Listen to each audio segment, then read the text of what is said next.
In today's video, Jeffree Star reveals more information from the warehouse robbery earlier this year. That story coming up now.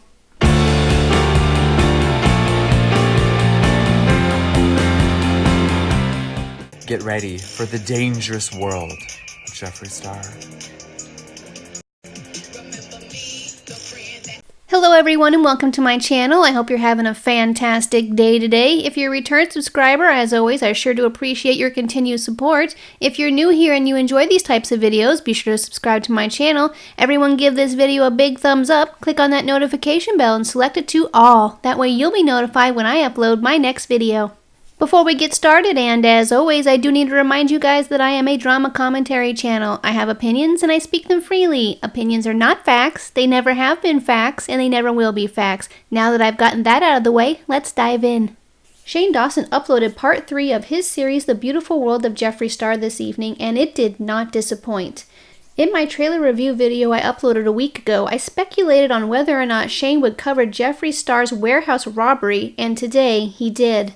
For those of you who aren't aware, earlier this year, Jeffree Star had one of his warehouses broken into. Originally, all we knew was that $1 million worth of products was stolen by professional thieves that came in through the roof. We know that they stole the not yet released Magic Star Concealer in shade C5, and they only left a few hundred units. The robbery wasn't made aware to the public until Jeffree Star's C5 concealer leaked and was put up for sale by someone who got a hold of it illegally. Fortunately, the person was caught, according to Jeffree. Jeffree called Shane the morning after the robbery had taken place, and Shane was in complete and utter shock. Hey, when it rains it pours, right? I woke up today and $1 million of product was stolen from my warehouse last night. I really thought it was an inside job. Since Shane and Jeffree were already filming for the series at the time the robbery took place, Shane was able to give us an inside look on how Jeffree and his staff were handling the situation. Jeffree and Mark informed Shane that they believed the robbery was an inside job. Mark said that the thieves cut a person-sized hole in the roof and dropped down, where they were able to easily access the security room, where they ripped out the security system, stole the backup cameras, the backup battery, and they wiped down everything, so tracking them would be way more difficult. Unfortunately for Jeffree, they did not have a backup server somewhere else in the building, so they had no footage of the robbery to help them track these guys down. Jeffree said that the thieves were there for hours, and the only reason why they didn't steal more was because they ran out of room on their giant truck. Security was up substantially immediately following the robbery. Jeffree said that he hired 24 security guards armed with rifles that would sleep in the building to protect it. He said he wanted it to be like Fort Knox. He said that he never ever wanted this to happen again. Makeup to him, he said, is like diamonds. It's a very hot commodity. Jeffree and his team got word that his makeup may have been in Mexico, so he hired people to go down there and purchase it to make sure it was legit. And if the makeup did end up being legit, they were going to infiltrate. Jeffree told Shane that he was extremely embarrassed that he was robbed in the first place and that he wanted to keep it under wraps so as not to appear to be vulnerable.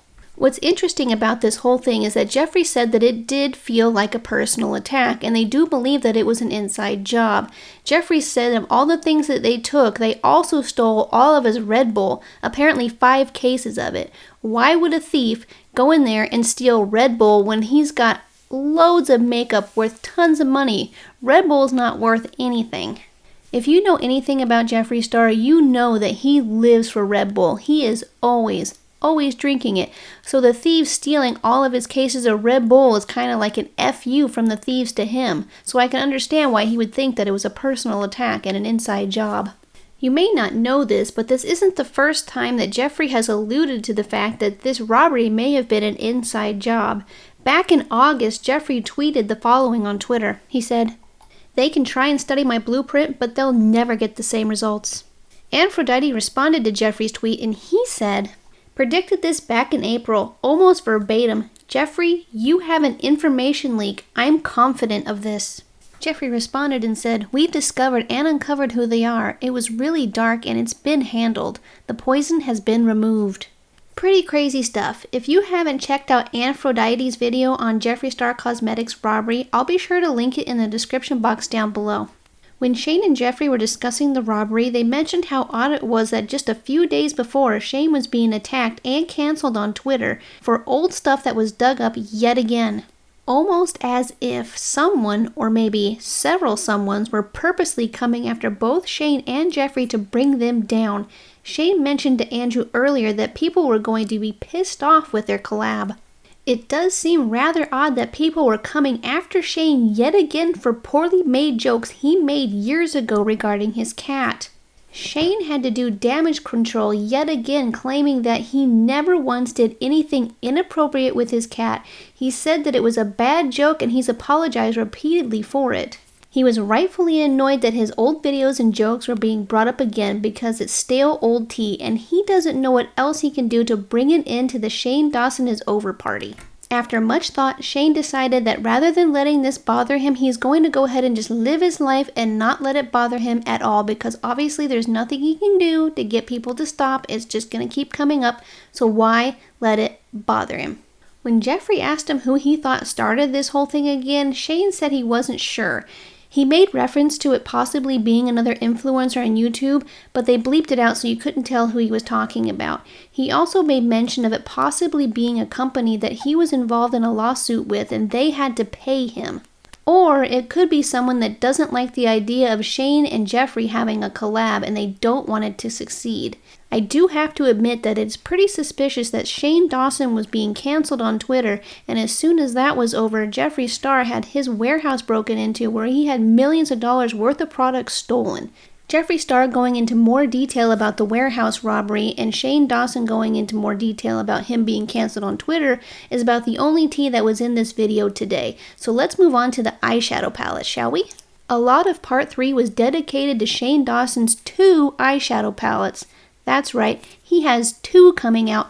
Not only are we getting the conspiracy palette, but we're also getting the mini conspiracy palette. And I gotta say, I am totally excited. They gave us a sneak peek of every single shade that they had available for the palettes.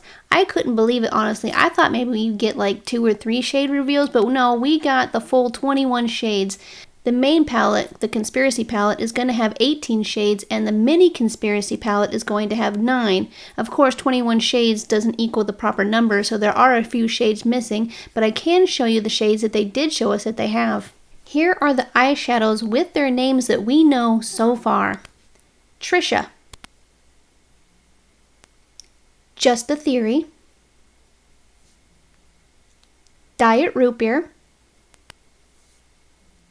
Flat Earth, Food Videos, My Pills, My Uber's Here, Ranch, I'll Go Home, Not a Fact, What's the Tea, Chemtrails, Controversy, Diet Cola or Inside Job, Oink, Flaming Hot, Cheeto Dust, Tanacon, Irrelevant, Cry on My Couch, and Sleep Paralysis, although Sleep Paralysis was rejected. And there's also Conspiracy. Jeffree and Shane did not go into the velour liquid lipsticks this time, and I'm not shocked that they didn't because they did talk about it in the last video. So what we know right now is the eyeshadow shades with their names, and that the palette is going to have 18 shades for the main one, 9 shades for the smaller one, and I believe, hopefully they'll be coming out here pretty soon because I think that they said they wanted it to launch in the fall. Guess we'll see. And now it's time for my 2 cents on part 3. I think I actually enjoyed part 2 better because I was really interested in the business side of things. Don't get me wrong, I did like this part. I loved seeing the eyeshadow palette colors. It's going to be fantastic. Can't wait to get 1 palette, maybe 2, hopefully just 1. I don't know, we'll see. But I was hoping that this episode was going to be more focused on the drama within the beauty community like the teaser said at the end of his last video. Maybe Shane had a change of heart and he decided he didn't want to talk about it after all. But at the end of this video, it did say to be continued, so maybe there is a chance that in part 4, we're actually going to get into the drama within the beauty community. One thing that I really appreciated about this video is Shane Dawson coming out and saying that he wants to be more like Jeffree Star when it comes to handling drama. He wants to stop caring what other people think about him. He doesn't want to give a flying crap what anybody else says, and honestly, I think that's a really good decision. Also, I really love that Shane and Andrew decided to give a dedication to both Jeffree Star's dogs, Diamond and Daddy. Unfortunately, as most of you probably know, they did pass away within about 4 months of each other, I believe. It's very sad, and Jeffree and Nathan have taken it very hard because if you know anything about them, their pets are everything to them. So what did you guys think about part 3? Did you enjoy it more than the other two? Do you plan on getting any of the palettes? Let me know in the comments down below. Well, that's going to do it for today's video. Again, I'd like to thank you for spending some of your time with me today. Remember, if you are new here and you enjoy these types of videos, be sure to subscribe to my channel. Everyone give this video a big thumbs up, and I will see you very shortly on the next one. Bye!